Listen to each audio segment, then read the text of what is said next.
Well, in our case, we have two mandatories, so it's not like a champion. Wait, hold on. Wait, you have two mandatories? We have two mandatories. One being Ryan Garcia, who's that's right. One being Ryan Garcia and the other being Javier Fortuna. But you could tell me more better than anybody else whether or not this is the first time you've heard of a fighter fighting eliminator to fight for a world title and then not fighting for the world title, opting not to. So, and that in Ryan Garcia, I just had never heard of it. I thought for sure that once he fought Luke Campbell and became the interim champion, that he automatically wanted to fight. He would want to fight for the world title. So, with him going another direction, AKA ducking off, and then Javier Fortuna being our second mandatory. But Javier Fortuna is a guy that we've been looking for to fight for a long time, who's also been running. And I had a talk with his promoter, who assured me that he was now knocking on the door for the fight. So then I said, okay, God, I said, thank you, Heavenly Father, we got Javier Fortuna now. And then right after that, I hear Javier Fortuna saying that he's going to fight Ryan Garcia, or I hear talks about him fighting Ryan Garcia. Wow. which leaves us with nobody else other than Jorge Linares, which I speak volumes about Jorge Linares, because Jorge Linares, just like Gamboa, world champion, but actually raising his hand for the fight. Wow.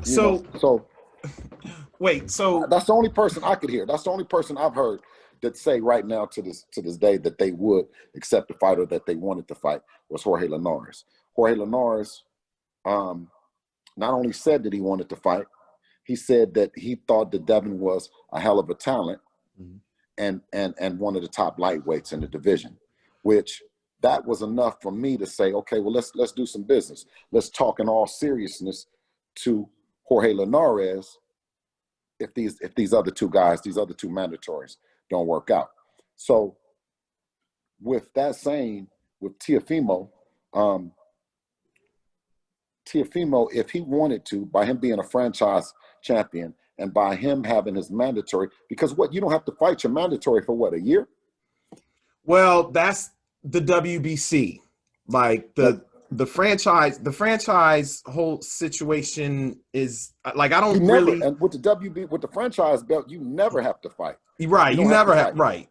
But with the WBC World Lightweight title that Devin has, we have a mandatory, and you get like a year. Mandatory. Well, no, because it's a vacant belt. In a vacant belt, you have 6 months. Okay. Right. Okay. So that was the 6 months that Lomachenko would have had with Luke Campbell. He only had 6 months to make the fight, right? So he wasn't going to be able to make the fight in time. So he wasn't be able to put off the fight with Devin that amount of time. He only had 6 months. Jesus. Phone calls, but they always blowing you up. Phone calls is some shit. So wait. Ask me the question again. So wait, but before I even get to Teofimo, because you dropped a lot of info there. Like, I want to go back and kind of recap this whole WBC, your mandatory situation, right? So Ryan Garcia fought Luke Campbell, right? For what did they call it? They called it the interim, right? The interim title. Right.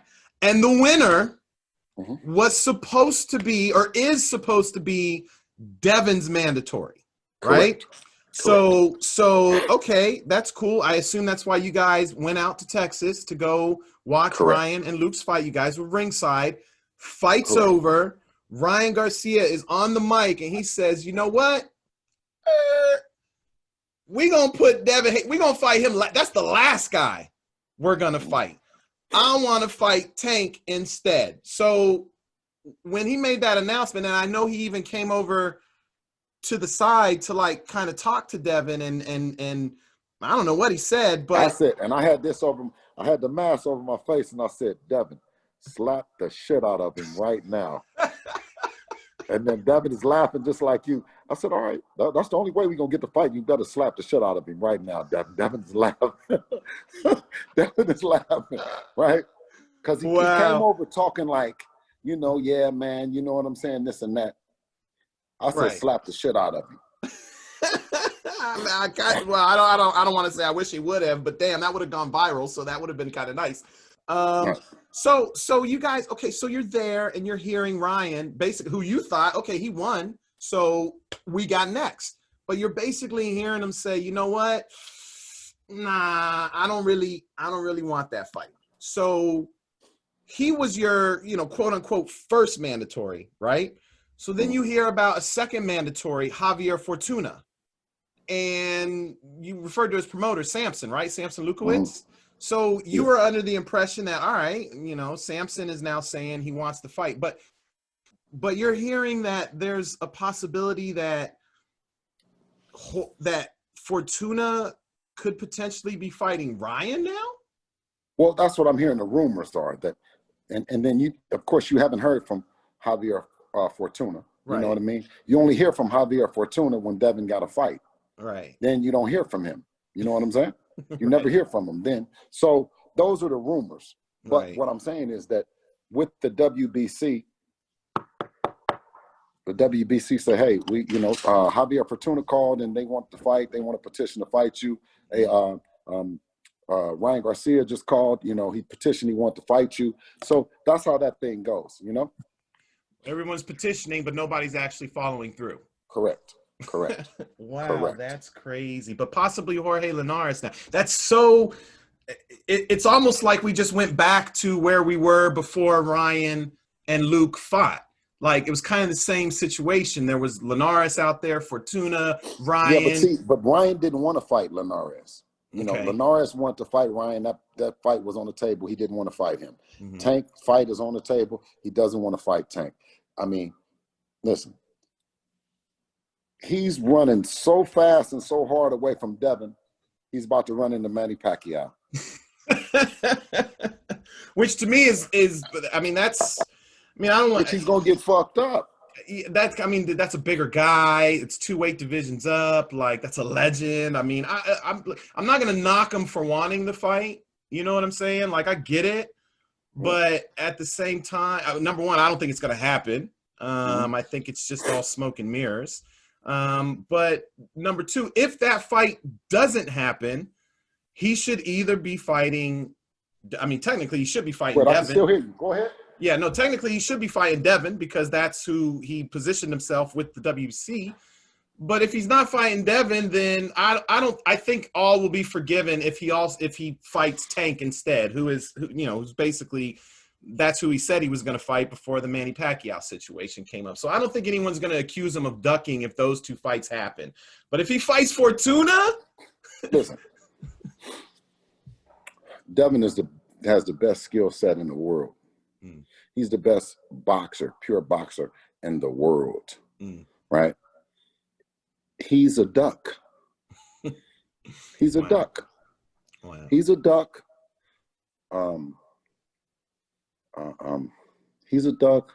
Teofimo Lopez is a duck.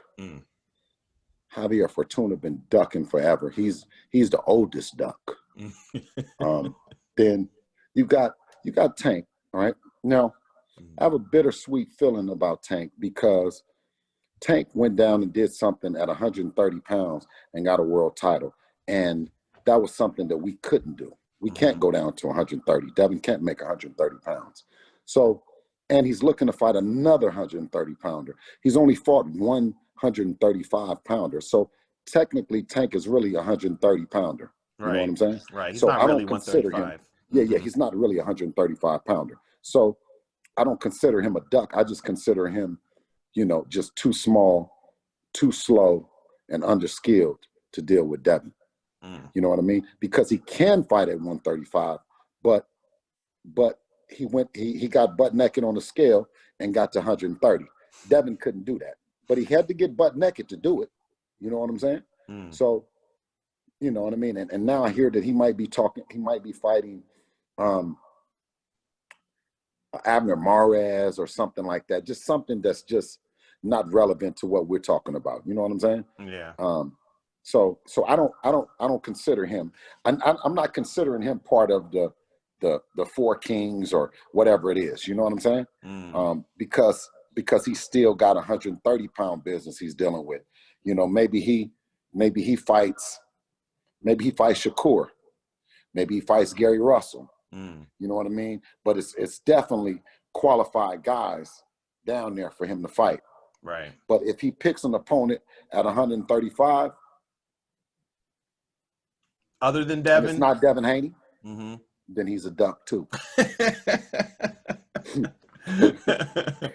I got you. Before I let you get out of here, I did kind of want to ask real quick, what's looking next for Devin? I mean, we kind of talked about it already with the multiple mandatories, the Ryan, the Fortuna. I think like I said, I speak volumes for the fighters that do raise their hand, right? And I never say nothing bad about them. You know, Jorge Linares has showed much respect to us. He's a decorated fighter, you know, former world champion. He's not the guy that we would want, but he's definitely a guy that we would accept as a challenge. He's a step up from our last opponent. So that's all that we pretty much can do. You know, is keep making steps up in competition.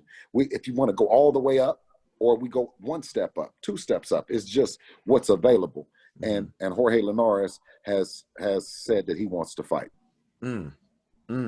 Yeah, that's I mean, like I said, I think, I mean, obviously you guys want the big names. I mean, you want the guys like Tio and Lomachenko and whatnot, but they seem, I don't want to say reluctant, but unavailable to get in the ring with Devin Haney. So I think Jorge Linares is a good name. You know, he's been in with some other opponents. And I actually think that's a good little chess match. You know, Jorge Linares knows how to box. He's not just a come forward slugger or anything like that. So we get an opportunity to see maybe some of Devin's special effects that he hasn't put out there yet. So yeah, I like that fight. Absolutely. Well, that's the guy that I see. You know what I mean? That I hear about, that I see. I don't see nobody else. I don't hear about nobody else. You know what I'm saying? We want all the fights, but the one guy that I hear that's up for the challenge is Jorge Linares. Are you still keeping the door open for Ryan Garcia? Should you know the Pacquiao fight not happen, or the Tank fight not happen? And when I say keeping the door, I know you're open to any fight, but are you keeping hope alive? I should say that maybe Ryan will say, you know what, you know, I'll go ahead and do that mandatory. I'll take that shot at Devin. Or are you just saying, you know what? Yeah, no, I'll save my hopes and prayers for something else. But I'll save my hopes and prayers. But of course, we are open. You know what I mean? Devin, you know, and as a company, as DHP, as the company, and Devin as a world champion, there's no one that we're not open to doing an event with. That's just not what we got in the business to do. No matter what they say about it, that's just not what we got in the business to do, to get to this level. And then for whatever reasons, you know, which it shouldn't be any personal reasons, it should be business. And for those business reasons, we leave the door open for the best fight with any of those fighters.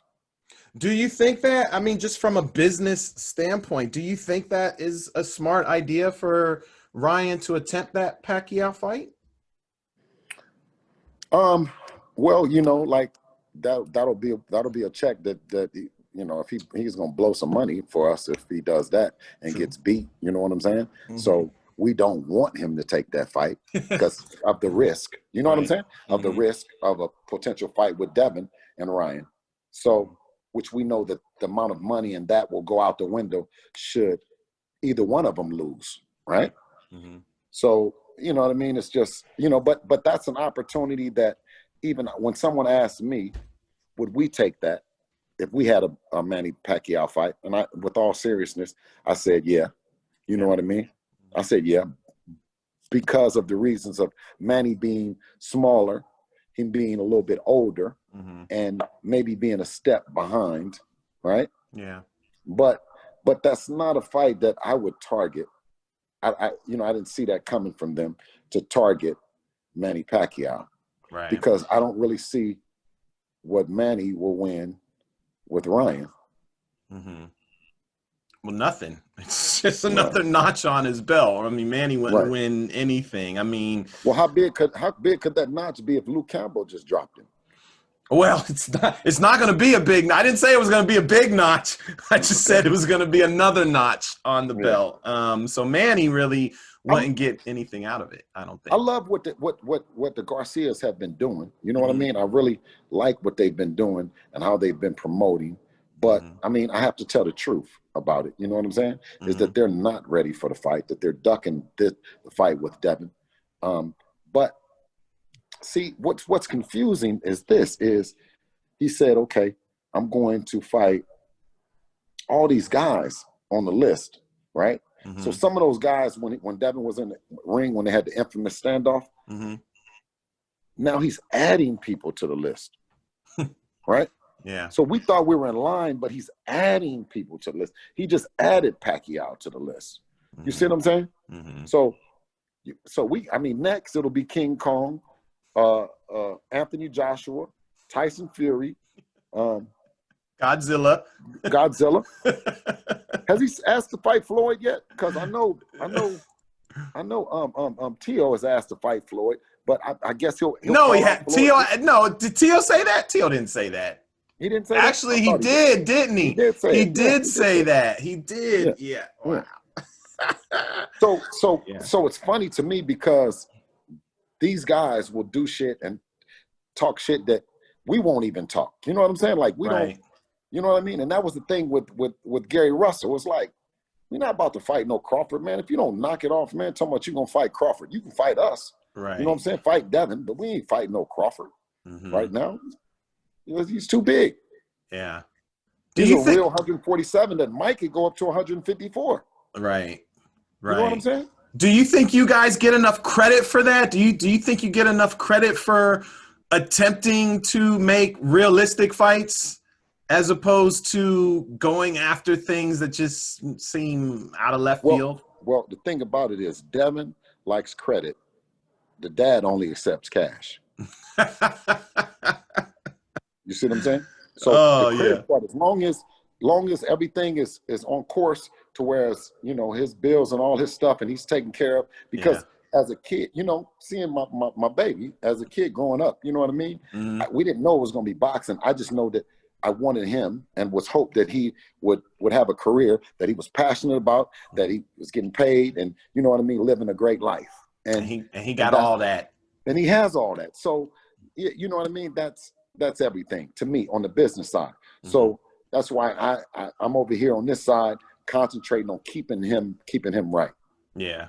Yeah. And not getting caught up in the whole emotions of the training part and the stuff like that. You know what I'm saying? So I think that we bring in someone and it makes our team stronger. You know what I mean? Whereas people are looking and they're like, oh, you know what I mean? But the people that really know, they say, oh, that was a power move. Now y'all gonna get stronger, not weaker. We're gonna get stronger by bringing in someone. And we're already pretty strong. We don't need it, but you know what I'm saying? But in the sport and this whole thing is you want to get better.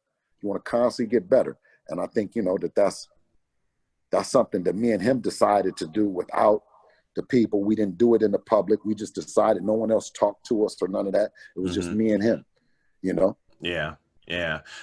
Just one last question. Out of all those guys out, which one of those big names do you think will crack first for that? I mean, I know there's a lot it just depends on what happens, depends if one loses. I know there's a lot, but just looking long, which one do you think would be the most likely one for Devin to finally get in with first? Teo, Tank, Ryan? Terrence Crawford? Stop it. Are you serious? Well, I mean, I'm saying is, out of all the names that I talked to, right, Terrence is, you know what I mean? He's with the business. You know what I'm saying? Real. He's real. Yeah, he's real. Yeah, he's real. You know what I'm saying? Yeah. You know, I don't think these other guys are real like that. They're not like real like Terrence. So when we look at fighters, and you've been around the Roy Joneses and the Mike Tysons and the Terrences and stuff like that, we don't look at those guys as serious as you guys look at them. You know what I'm saying? For a lot of the same reasons that we're talking about right now. You know what I'm saying? Because our favorite fighters and the fighters that mentored us never did the shit that they're doing. Right. You see what I'm saying? We never did that. They right? chased after. They chased. Yeah, they were the chasers. Yeah. Right. If there was someone in their division that felt like they could beat them, they that's the guy that they want to fight. Right. So that's how that's Devin's mentality. That's Devin's mentality, and that comes from, like I say, all the mentorship and just being around world champions and knowing what, you know, how to conduct yourself, you know what I mean, and what's going to be expected of you once you become a world champion. Because we always learn that it's hard to get a title, but even harder to keep it, and that just stuck with us, you know. So you don't feel like that same mentality is out there with a lot of these guys? Well, the mentality that most guys have are not the mentality that Floyd Jr., Roy Jones, Mike has. That's not the normal mentality. You see what I'm saying? So like I say again, I can't reiterate it enough. We don't look to them as what they're doing. You know what I mean? They're just on the board for us to knock them off. You know what I mean? We're looking down like, you know what I mean? Devin wants to be mentioned with the greats. He wants his name mentioned with those guys. And in order to do that, you have to approach the game just the way that they did. And each one of them, I mean, you know, well, even like Floyd was ducked for so long, right? You were with Floyd during those times. Yeah. And we talked about it. Some of the same things that Devin is going through now is what Floyd went through early on in the lightweight division. So, you know. You guys are chasing the competition, not the money. Right. Because the money, we know that the money is there. You're already getting the money. Yeah. The money is there. The money is there. That's no doubt. The money is there. You know what I'm saying? He has the profile, like Eddie them says all the time. You know, the profile calls for it. You know. Yeah. That's what's up. Well, Bill, it's always a pleasure. Is there anything you want to say before I let you get out of here? Any final message for anyone? Any business ventures you got coming up that you need to tell us about? Anything? No. We just, other than what we talked about, which you can go on, you know, you go on Instagram. Devin is his real estate company is H Group Investings. He also has Dream World Transportation. That's on Instagram as well. He has the WeDM Recovery, which is a CBD company. That's also on Instagram. So yeah, and then continue to support DHP and Devin's rise to the top.